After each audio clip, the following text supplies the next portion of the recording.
Hey friends, I'm Farmer Pat, and welcome to Farmer Pat's Garden Patter.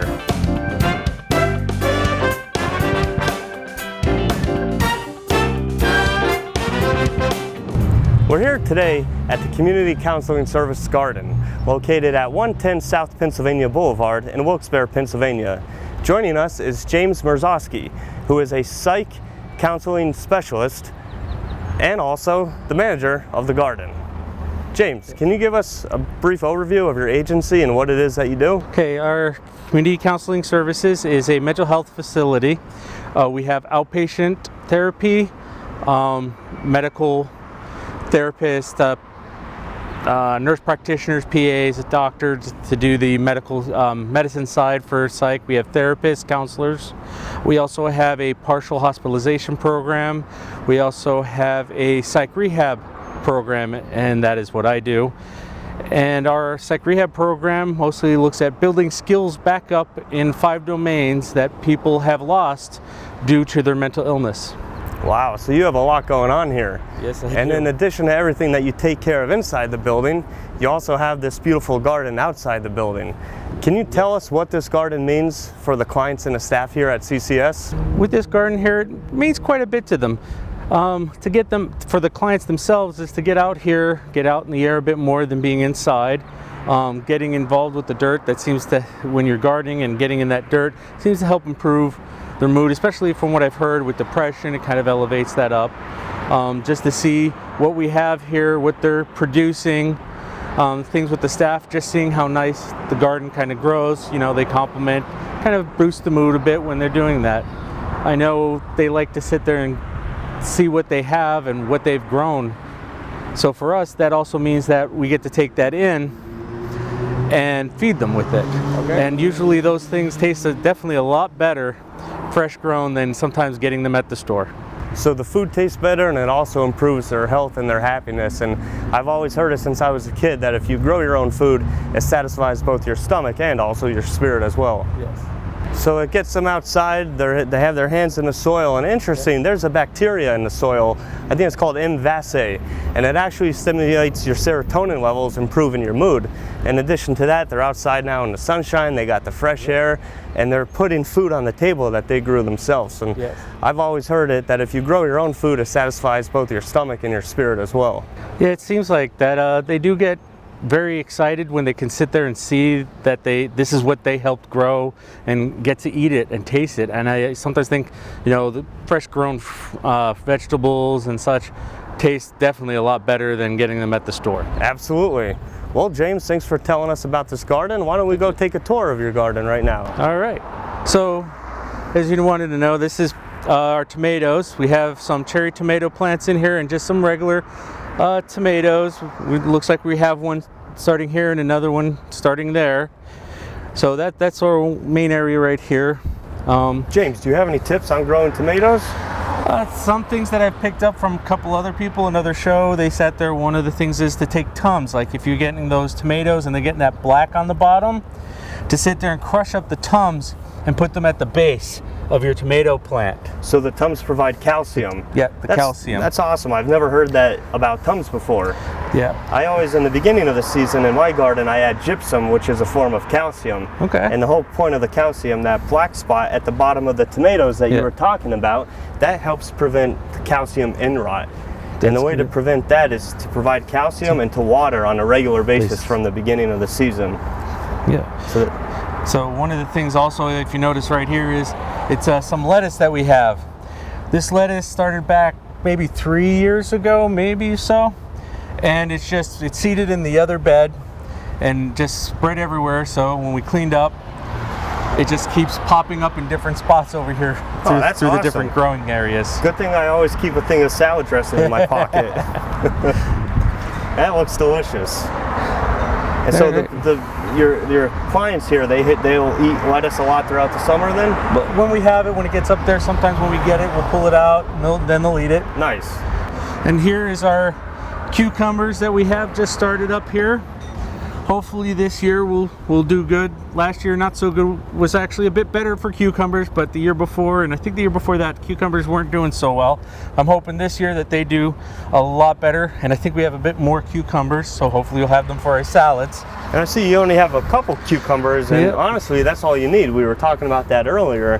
They're so prolific, just like zucchini, that just a few plants will produce plenty of cucumbers and zucchini throughout the entire summer months. Now that you mentioned zucchini, that's what we have over in the other bed. All right, let's go check that out. All right, and here are our zucchinis right here. We have them planted in the middle here, kind of zigzagging a little up. And then right next to them, we have the summer squash. So hoping for both the summer squash and the zucchini, and I know the zucchini go crazy once you get them going. So I was like, oh, maybe I should only get 2, but I'm like, no, you know what, I'll get 5 because I can definitely use a lot of zucchinis today with them when it gets finally grown. Same thing with the summer. 5 zucchini plants is probably going to produce 50 zucchinis or more throughout the season. And one of the things that I learned from growing zucchinis is to make sure that you harvest it before they get too big. Yeah, that's with my dad, the grandmother. It's like when they get big, if you have them big like that, the only thing they're really good for is making the zucchini bread. So if you have the big ones, zucchini bread, but you want kind of the smaller ones if you want to cut them up, put them in salads, roast them on the barbecue, things like that. So even if they get too big, you don't have to waste them. No, you don't have to waste them. You can still use them for zucchini bread. Make the bread.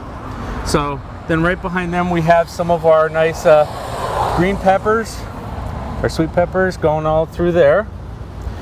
And we can't wait for those to go with the salad. And then behind those we have some over here, which is our nice little cauliflower, which was something we weren't sure we were going to get. We didn't ask for it, but they kind of ran out of the one thing. They brought some more back for us and said, here, just keep the cauliflower. So we planted those up. Now this right here, I just love this. This is our sage. I love the smell of sage. Yeah, that looks so nice and healthy. And then that smells I can't great. wait for the flowers if they come back up. Now, happened last year, we had a nice big bush. They cut it, and I was so worried. I'm not a huge expert in the gardens, but I'm like, please let that come back. And it came back. It came out back beautiful. Nice. I see it looks like you have a flower about to blossom over there. I'm sitting there thinking that hopefully last year I didn't grab them when the flowers were there. I want to grab them, pull them, dry them out so I can make tea. Okay, with the flowers. With the flowers. That's and awesome. See how that goes. And I know you can do a lot of stuff with the sage, so that's another thing. What's your favorite thing to do with fresh sage?